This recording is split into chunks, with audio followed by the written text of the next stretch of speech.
Then answered Eliphaz the Temanite, and said, Should a wise man utter vain knowledge, and fill his belly with the east wind?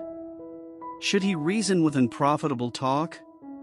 Or with speeches wherewith he can do no good? Yea, thou castest off fear, and restrainest prayer before God. For thy mouth uttereth thine iniquity, and thou choosest the tongue of the crafty. Thine own mouth condemneth thee, and not I, yea, thine own lips testify against thee. Art thou the first man that was born? Or wast thou made before the hills? Hast thou heard the secret of God? And dost thou restrain wisdom to thyself? What knowest thou, that we know not? What understandest thou, which is not in us? With us are both the gray-headed and very aged men, much elder than thy father.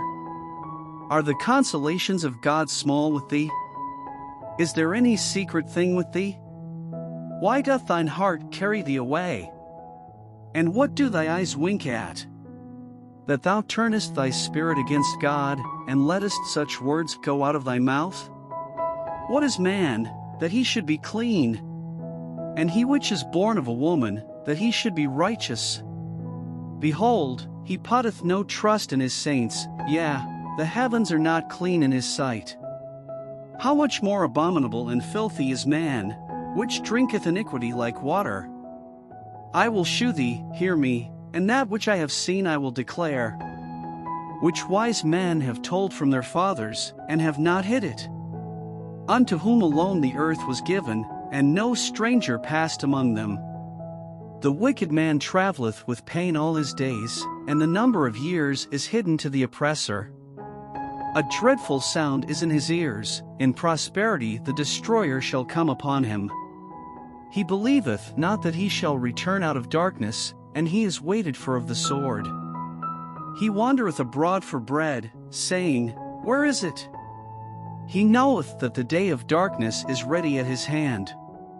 Trouble and anguish shall make him afraid, they shall prevail against him, as a king ready to the battle. For he stretcheth out his hand against God, and strengtheneth himself against the Almighty. He runneth upon him, even on his neck, upon the thick bosses of his bucklers.